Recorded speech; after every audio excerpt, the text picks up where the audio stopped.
All right. They used to say Elvis has just left the building when something, as soon as a concert ended. He once played Freedom Hall. Elvis has left, and sure enough, the people that worked that concert will tell you, yep, last song he was in a limo right after it. I am, Marquis has arrived in the building. Now it's time to do the show. We don't have a printer here, and so to print out some of the stuff that I want to makes it a little bit out there writing the morning monologue and all that, which is up on Medium right now. It's about Jarrett Guarantano, and it's what we will begin Tri-Cities Sports Now with today. Right after I tell you, we do have one guest lined up today. It's Chris Doherty of the Martinsville Bulletin. I was talking about his story yesterday about the Danville Braves, who are in first place in the Western Division of the Appalachian League, but also have some of the biggest stars this year. I think the breakout stars. No number one picks this year in the Appy League like there were last year. I think last year was probably the most talented the Appalachian League ever was. Now, there's some debate about that. I mean, we can go through the records. Well, in 1966, Nolan Ryan pitched for the Marion Mets. Marion Mets.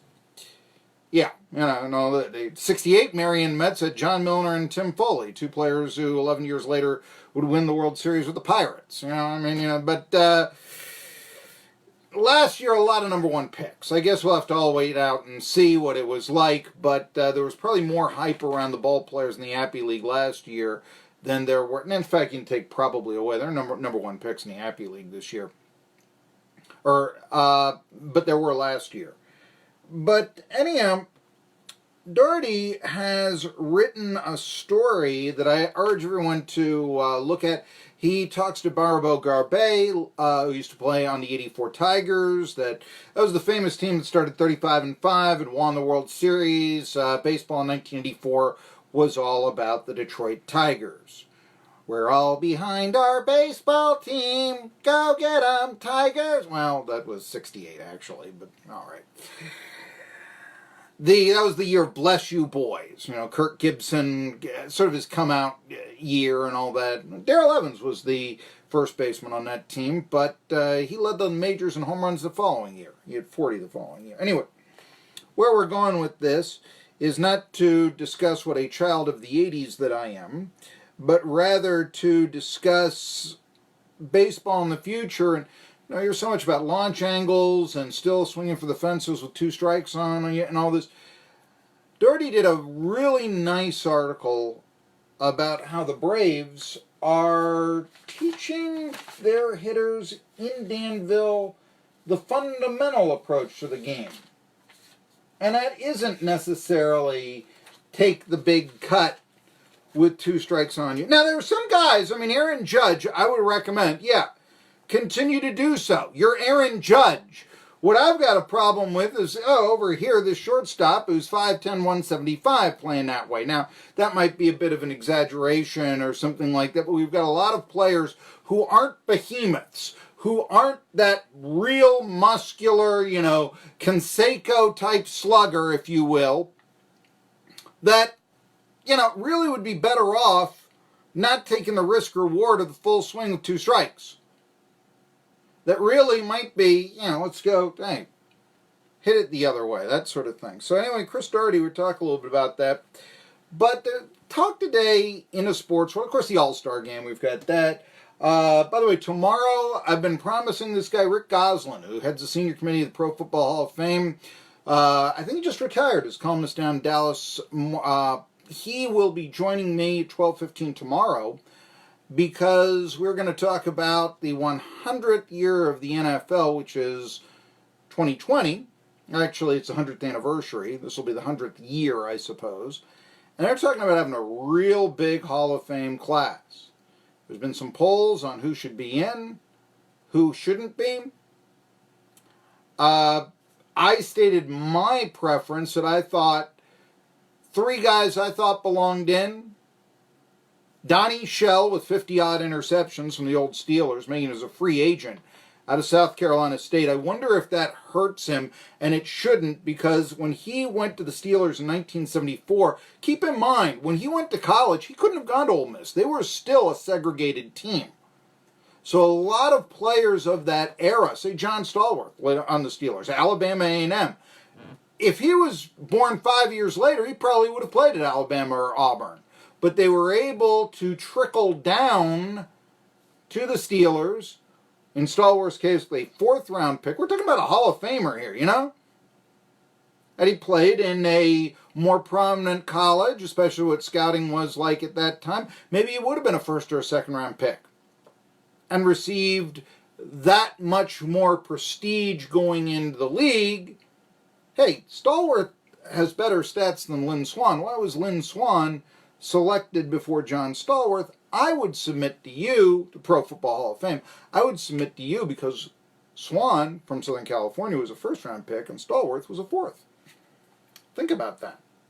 I think that hurts. I think Marshall Goldberg should be in. I know he's been up twice and didn't make it. I think he should be in. Jim Marshall is my choice for pro football's Gil Hodges, in that he's the one guy out there that you say, why isn't he in? 20 years in the league. I think of him on a purple game before I think of Alan Page and Carl Eller. All right, I that's who I think of first, is Jim Marshall. Did running the wrong way, one bad play, keep him out? Should it? Think about that. One bad pass isn't going to keep Peyton Manning out. All it did was cost his team a Super Bowl. Marshall's gaffe was more humiliating when seen on video, but not in the context of the season. Or the overall context. Think about that. Okay. It only cost 2 points. I mean, come on. You know. Why are you getting on Billy Kilmer, who was a running back then, for fumbling the ball in the first place? You know, why don't you do that? Anyway. People talking about Jarrett Guarantano today. Future of the Tennessee Volunteers football program lies with one man. It's not Phil Fulmer. It's not even Jeremy Pruitt, although, yes, eventually he did. He was the man who signed off on this person to be the leader of the future, both short and long term, for the Tennessee Volunteers, and it is Jarrett Guarantano. And, you know, that should be a little unnerving to Vols fans, because Guarantano has not had a lot of success as the quarterback in his 18 starts with the Tennessee Volunteers, and he has been the starting quarterback for 2 years the Vols. He started every game last year. He started 6 of a possible 12 in 2017, which was 1 more than Guarantano and 5 more than Will McBride. So he was the quarterback of record for the 2017 season. He is the only quarterback outside of Tyler Bray, who, by the way, was also, you're so excited, and I think rightfully so, that Jim Chaney is the new offensive coordinator, back to the future, if you will, of the Tennessee Volunteers. But Chaney was the OC back then when Tyler Bray was the only other quarterback that the Vols have ever had that led them to 2 straight losing seasons. Guarantano and Bray, that's it. Chaney's going to be the offensive coordinator of both of them, too. Well, he was there for Drew Brees. You know, I kind of think that Drew Brees would have made it, even without Chaney. I mean, you know, that's not a knock against what Chaney did for Drew Brees. And I'm sure that Brees, you know, Urban Meyer speaks glowingly of Jim Chaney. I think he's a good offensive coordinator. Don't get me wrong. But it's not a foolproof that all the woes of Tennessee football are going to be eliminated because Jim Chaney is the OC. I've got some optimism. I am not, oh, yes, that, you know, when Bill Parcells was going to be the head coach of your football team, you knew you were going to have a winning record. Eventually. But here's the deal with Guarantano. He was lured to Tennessee. He was Butch's boy. Most reviled figure in Tennessee football, probably more than Lane Kiffin. People wanted Lane Kiffin to come back, for crying out loud. Butch Jones, and why did Guarantano go to Tennessee? Now, ignore those recruiting rankings. Not really ignore them, because Guarantano is a classic case of, oh, he's rated 37th in the country because Tennessee wants him. Otherwise, he probably would have gone to Rutgers, where his dad went to, Guarantano's father was coached by Butch Jones at Rutgers a quarter century ago or so, generation ago. And with the Vols in 2017 a sinking ship, and following a 41-0 loss to Georgia, in which Dormady started, didn't do anything, 5 of 16, so they threw in Guarantano. What can he do? And he didn't do really much of anything, but hey, got a sinking ship here, got to try something. I want to, if I'm going to go down, I want to use my player going down, and that's what happened. And the Vols went down in 2017. They did not even win one game in which Guarantano played the whole way. Now, he did beat Southern Mississippi, wow, but Will McBride played the second half of that game, remember? Now, last year, Guarantano had some decent stats. You had a 12-3 touchdown-interception ratio. I can't fault that. Maybe I can. Because he really fit the stereotype that so many quarterbacks who don't commit many turnovers have, not willing to take chances or throw the deep ball. Give you an example. West Virginia, opening day. Guarantano hands the ball off a lot. That created the first touchdown drive against the Mountaineers before the rain delay. He didn't throw a completion of more than 20 or more yards, until it was garbage time. Final score was 40-14. End of the game, it's garbage. All right, we got to throw, That's when he's throwing his 20-yard passes. How about Florida? I mean, that's a game, Florida, that Tennessee needed to take some chances in to win. You know that. They're going to have to do the same thing if they're going to beat Alabama. Can you imagine that? Georgia, Florida, anybody, Missouri for that matter. But when Guarantano tried to take chances, he was intercepted twice, thrown long.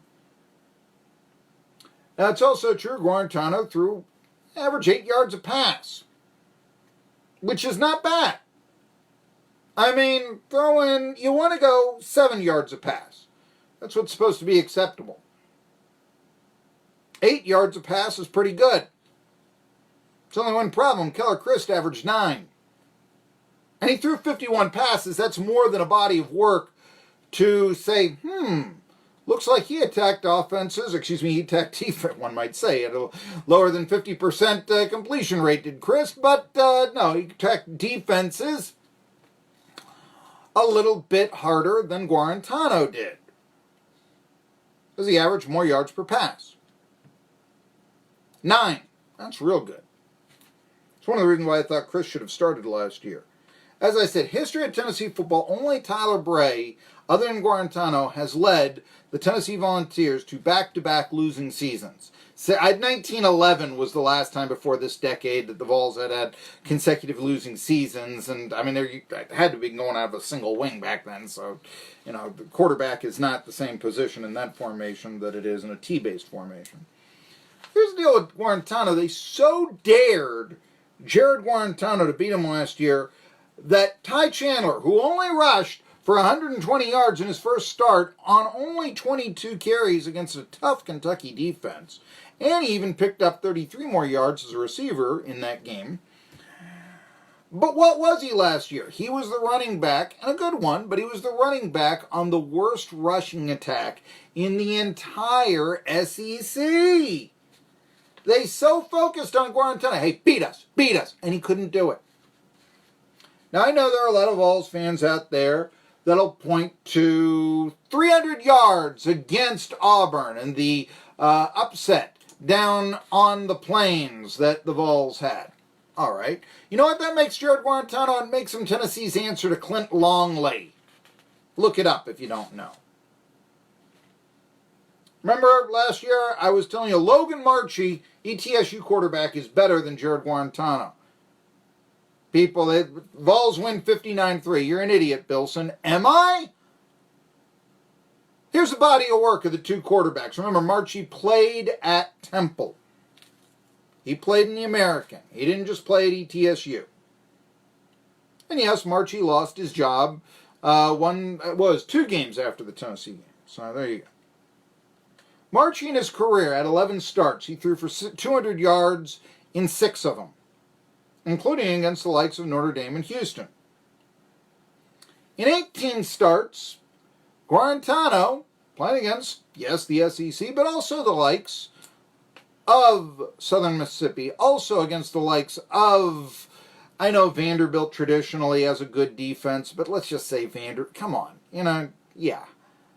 Against ETSU. Against, I don't know, the bottom feeders that Tennessee played last year. I'm trying to recall off the top of my head. I mean, Kentucky had a good defense, so you got to give them that. But against, I don't know, South Carolina, are they really, yes, I know they made the Belk Bowl last year, but, is South Carolina really,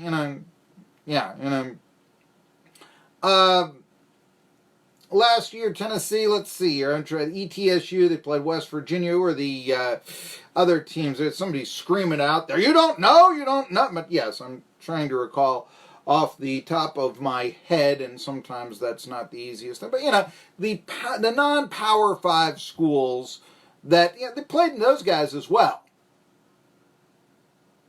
Did Tennessee. I mean, this year they're playing, BYU, UAB, Georgia State, and Chattanooga out of conference. So last year was West Virginia, it was ETSU, and it was some other guys that were, cannon fodder. They played Charlotte, put up 14 whopping points against them. Really, Tennessee was lucky to beat Charlotte last year. Okay, you want to tell it like it is? Yeah, they were lucky to beat Charlotte last year. Who else? Somebody is going to just be screaming that out to me, and for the life of me, I cannot recall. I'll have to look it up. And I've forgotten. I mean, it's just not that tremendously memorable, But, so, I mean, to this day, marching fewer starts is more 200-yard games. You can tell me, okay, it's about offenses, competition, whatever. As I said, though, Guarantano has had a chance to fatten up his record against some less than stellar competition. Hasn't done it yet. Now then, this year, as I said, Tennessee's going to play Chattanooga. Nick Tiano's the quarterback of the Mocs. A lot of people think Tiano is the best pro prospect in the entire Southern Conference coming into the 2020 draft. Now, will he get drafted? I don't really expect him to be number one in the NFL draft. Could he get drafted, though? Yeah. I mean, they're talking about it. Now, what do you think the odds are that Tiano gets drafted against the odds of, say, Guarantano leaving early to enter the NFL draft because he was so successful at Tennessee this year? You're not betting on that. In fact, I want to ask you, Tiano or Guarantano, you really want to bet on Guarantano getting drafted ahead of Tiano? I don't. And think about that. That means that the mock signal caller has a better chance to go to the NFL draft than Tennessee. David Blackburn, what were you thinking? Okay. Now, okay, so I've beaten up Guarantano pretty good. Now I'm going to tell you this. There is some room for optimism. It's not the end of the world that the Tennessee Volunteers are starting Jarrett Guarantano by any means. His future is at a crossroads. It is not at a standstill. Chaney comes aboard, that's big. You know what else I like? Guarantano wasn't the dual threat passer last year. He only scrambled 18 times. Somebody's going to say, it says here he's got 40 rushing attempts. Yeah, take the sacks away. He's got 18 rushing attempts. College football uses an archaic system of stat keeping. I do not understand why, but they count a sack as a running play. So, therefore, Jarrett Guarantano's yards per carry average is in the minus. It should not be. They should take sacks out like they do in the NFL. However, that's the way college football and pro football does it. So, take the sacks away. Guarantano rushed the ball 18 times last year. That's scrambles, that's quarterback sneaks, that's whatever. 2017, he rushed the ball in 6 starts, mind you, not 12, 40 times.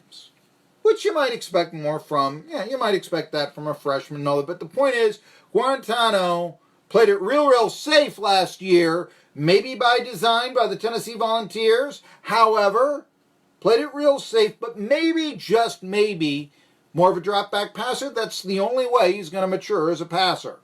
You cannot scramble your way to a title. Just ask Colin Kaepernick. Now, like I said, Chaney can't hurt. Although one could also say, geez, 3 offensive coordinators in 3 years? I mean, that's... And yeah, that's the flip side of the coin. And here's something else. The reason why people are talking about Guarantano today is that David M. Hale of ESPN believes that Guarantano is ready for a breakout season. Maybe he is. It's real hard to bash Jarrett Guarantano because he doesn't throw interceptions. That is a positive ultimately. And I won't go any way you slice it because, yeah, there is the idea, oh, look, he dinks to the running back instead of trying to, really complete a 10-yard pass and pick up the first down. I do get that, okay? But at the same time, you're knocking a guy for not throwing interceptions? I mean, yeah, isn't that what you're supposed to do? But here's the deal about Guarantano. Well, you look at Tennessee's schedule. There are 7 games. 7 games, Brigham Young, Chattanooga, Florida, Georgia, Alabama, South Carolina, Missouri, where Guarantano, as it stands right now, figures to be the second best quarterback on the field. See how optimistic I am? Second best. Not the worst. He's the second best out of 2. Now, I will give you that losing to Chattanooga, I mean, that really seems unlikely, so, But drop those other games. And you'd have to think that the other team would have an advantage at quarterback. Vols are 6-6 if they win the other game. All of them. Mississippi State, they got to win that one. Vandy's beat them 5 out of 7 years. Well, it's in Knoxville. Is that really a trend market? It could be. I still can never pick Tennessee to... I can never pick Tennessee to beat Florida. I can never pick Kentucky to beat Tennessee. That's just... no, I'm not doing that, okay? But here's the deal. So let's just say that, okay. You win the 5 games, Guarantano figures to be the better quarterback in. And by the way, Vandy's got this Ball State transfer coming in who completed 60% of his passes and was a 4-year starter with the Cardinals. Does that make him better than Jarrett Guarantano? No, it doesn't make him worse either. But I'm going to take Guarantano over, So let's say Vols win those 5 games that they figure. Georgia State, UAB, Vandy, Kentucky, Mississippi State. Then they beat Chattanooga, but lose the other ones that they would fall second in preseason quarterback rankings too. All right. Gives them a 6-6 record. Lose the bowl game, and you know what happens? That means Tennessee suffers their 7th losing season in 10 years. Come to me after that and tell me how the Vols aren't yesterday's program after that. I don't think you can do it.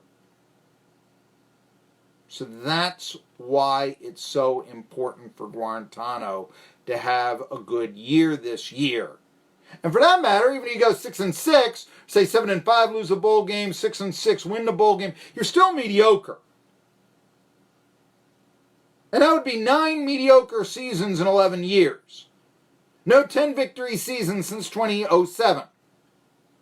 Becomes harder and harder to say, yes, Tennessee, still an elite program and not the program of yesterday. So that's why so much is at stake this year for Jarrett Guarantano. He is the man. He is the man. And so much of the future will rely on him this season.